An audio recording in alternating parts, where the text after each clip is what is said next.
Welcome back to another episode of Get Weird with me, your host, Brittany Barbieri. This is going to be a fun one, guys. This is going to be a little bit of information, a current trend, and how I blend them together. Have you noticed that the internet has completely fallen in love with Jimothy the raccoon? If you've somehow missed who Jimothy is, I'm shocked because he's literally everywhere and has taken over Google even. Jimothy is a raccoon whose unusual appearance sparked millions of views, thousands of comments, and one question that literally kept popping up. Is this a cryptid? So the reason I say this is because in one of the interviews that were featured in Seattle, the girl mentioned that she said it's kind of like a cryptid. She's not wrong, okay? Honestly, this is exactly what I want to talk about today because Jimothy isn't just another, viral animal video. He actually has a lot of history and a lot of really cool information all bundled up into his short little stature. So he's a perfect example of why cryptozoology exists in the first place. And I'm going to break that down. We're going to get into it. And this is going to be kind of just a fun kind of listen on your drive while you're working out, wherever you are. So when most people hear the word cryptid, they immediately think monsters, right? Bigfoot, lake monsters, mysterious creatures lurking in the woods with red eyes, right? This ridiculous modern interpretation. But the original foundation of cryptozoology is actually much simpler. And it should have just stayed that way, to be quite honest with you. So it grew directly out of zoology. It was an extension of it and a way to catalog reports of animals and animal species that science hadn't identified yet.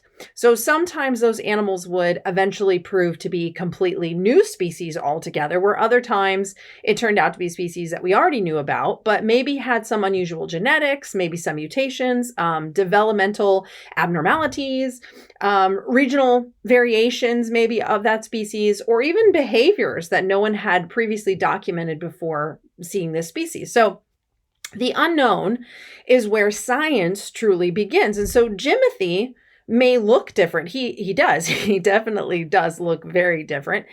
But that's all it took for somebody to record him, put it out on the web, and people immediately started asking questions, right? Some thought he looked sick. Somebody had questions about because of his long leg stature and the way he was kind of like crawling. Is he sick? Others wondered if he was a new species altogether of raccoon that we just hadn't discovered yet. And a few jokingly called him a cryptid, especially online and so forth. And that's exactly how humans have reacted throughout history whenever we encounter an animal that just doesn't quite fit into our expectations of what an animal should look like, how it should interact or how its behavior is, etc. So naturally, we are going to try to explain it. And sometimes we're right, and sometimes we are completely wrong. I mean, just dead wrong. But asking questions is never a bad thing. And in this case, they filmed it and was like, what is this? What is wrong with this little tiny adorable, I think, a raccoon? This is something I have seen throughout my life growing up around exotic animals, and as well as my professional career in real cryptozoology, the extension of zoology. So nature doesn't always color inside the lines, as you will. Animals are born, in some cases, with rare mutations, unusual genetics, and even some deformities that really can change the complete structure of an animal. And then, some experience conditions we've never documented before, right? So it all just kind of varies. And occasionally we even discover entirely new genetic expressions that change how a familiar species looks. And yes, sometimes we discover an entirely new species altogether, which is awesome. And that's why zoology truly continues to evolve every day. But when cryptozoology was formed, it was to extend out what we formally have already documented into the unknown, right? So into the uncharted animal wildlife kingdom. And we had a collection of studies and a collection of eyewitness accounts, and we needed to figure out what exactly these people were talking about. So, I mean, just think about it. Just 2 weeks ago, researchers announced the discovery of a previously unknown monkey species in the Congo. And I want you to think about that for a second. We're in 2026 and we're still discovering new mammals. Now, again, this is an uncharted territory for the most part in the Congo. But what most people don't know, because they don't really, and I hate to say this, and I don't mean it rudely, but we live in this kind of small frame world. So we only see an extension of what we see. We think everything is covered in cities, and we think everything is covered with like new technology. But what they don't realize is if they took about maybe an hour of your day and did some really cool deep dive research on just the United States alone, we have so much uncharted forestry range and cave systems that we have no idea what species of creatures could even be existing within the United States still. We say that we do, but that's a lot of egotistical people that haven't really been out in these remote areas. And even if you venture into Canada, in Alaska, I mean, we have some of the most remote areas out there with minimal human interaction to date. And we really cannot say with 100% certainty, and I'm saying this based off of the knowledge taught within the zoological studies, that we know every single animal from the smallest to the largest, including mammals, that exist in these territories. So I'm saying this because that is backed by science. That is something taught to date in zoological studies. When you are learning to become a zoologist,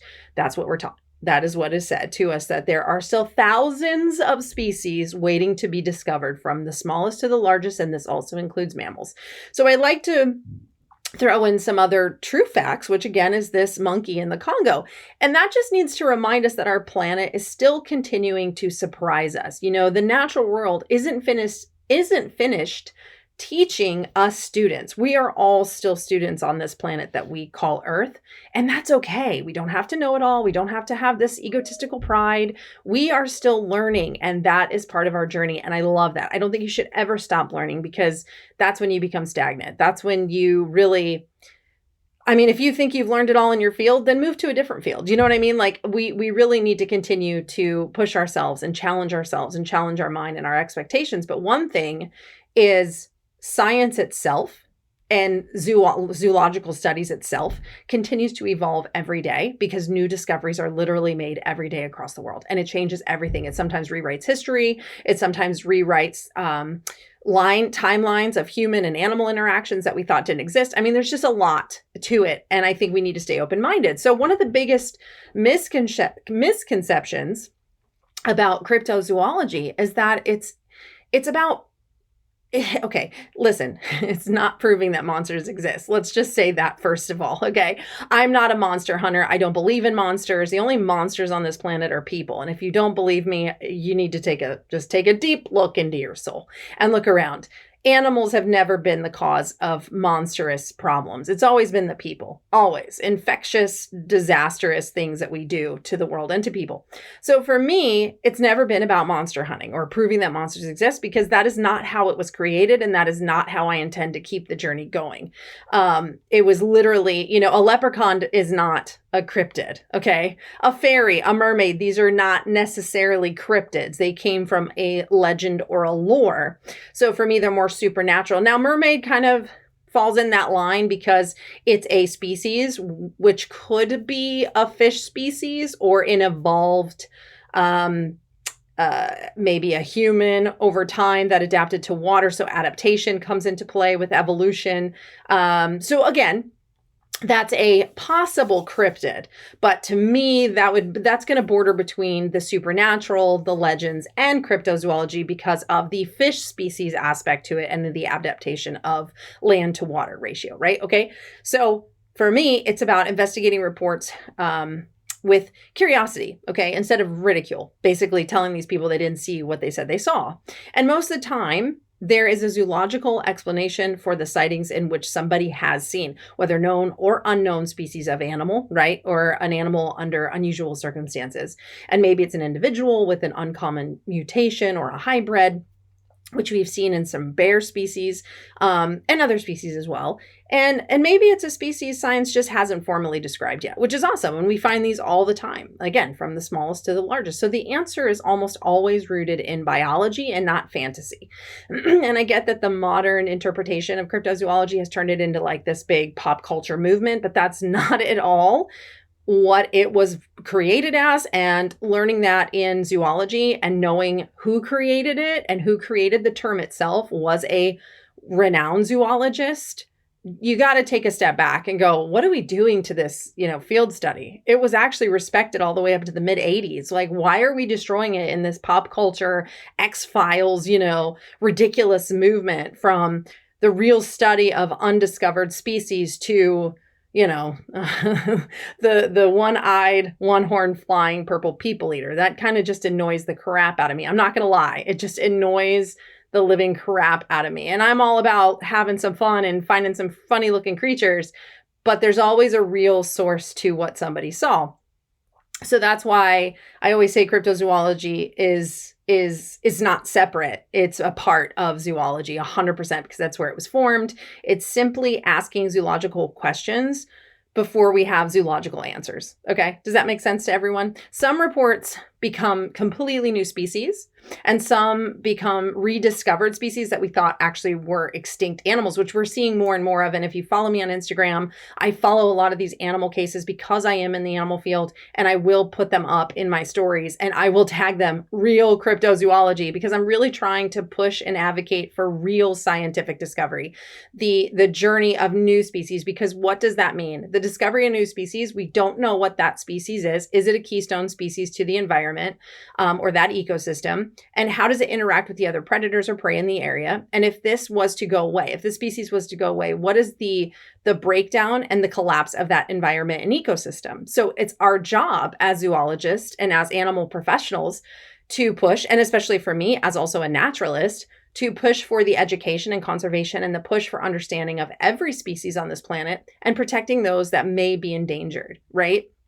And that if we discover a species, we need to start collecting and gathering that data to better understand the species as a whole, so that we can better protect the entire environment at which it lives in. And when we look at, even like, I know it's so crazy, but when we look at something like a Sasquatch, right? It's not 9-12 feet tall. Let's roll that back. In the common reports, it's mostly between 6 to 8 feet tall, which to me is really not that big of a deal. A 6-foot standing primate is like a giant gorilla. Okay, no big deal here. I'm not really bothered by that. That's realistic to me.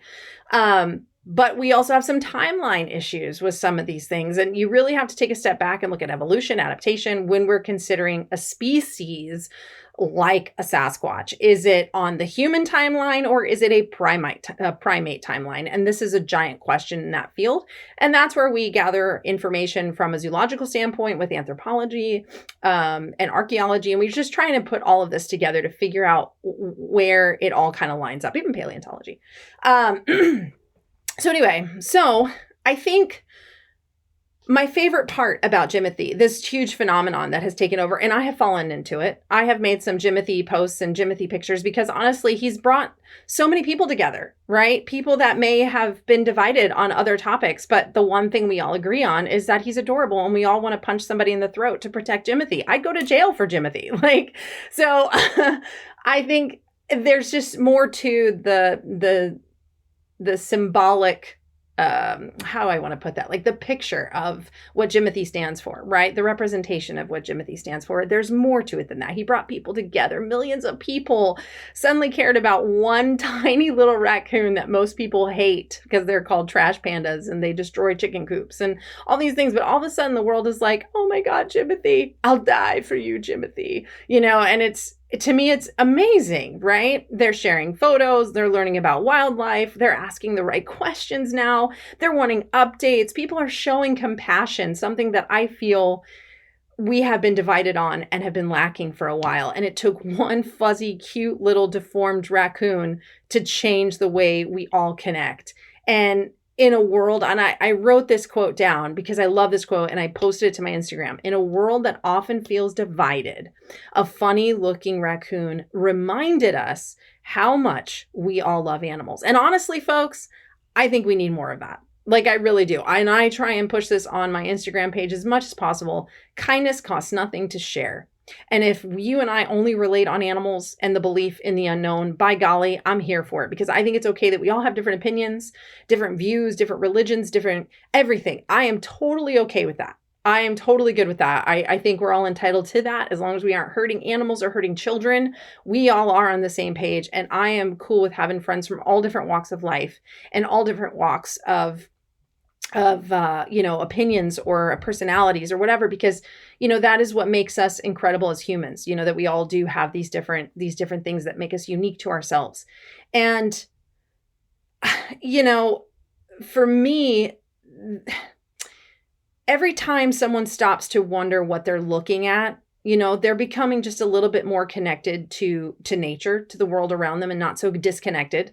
I feel sometimes we get kind of taken away from that. And the curiosity is where real conservation begins, right? Where we start protecting the world around us because we care about it a little bit more. And the curiosity is where science really begins, right? That curiosity kind of pushes us into doing more research, looking up different information. We're learning about what the short spine disorder is, into animals. And we have it in different dogs. I have Tilly that I follow on Instagram. You guys should look for him. He's freaking adorable. The little loaf, he's just this great dog. But other people are starting to share other rescue stories of other animals that had this, that they brought into their care and are taking care of because, of course, these things happen. Genetic mutations just happen. And that curiosity leads to incredible discoveries, right? So that is, again, why cryptozoology was formed. So I want to say this to you, Jimothy. I know you can't hear me, little buddy, but maybe somebody will play this on speaker in Seattle for you to hear. Jimothy, thank you for reminding the world to look a little closer and to have a little bit more empathy for those that may not be a real cryptid. You're not a cryptid, my little man, not at all. But you inspired exactly the kind of curiosity that has led to some of the greatest zoological studies in history. And to me, that's not just weird. That's pretty freaking cool, and in the best of way. So thank you, Jimothy, for reminding the world to stop, admire, have love and compassion, and connect again with not just nature, but people with like-minded love and care for animals and the world. So thanks for listening to this episode of Get Weird. If you enjoyed this episode, you can share it with another animal lover. Follow the show, and just remember, guys, stay curious. Keep exploring.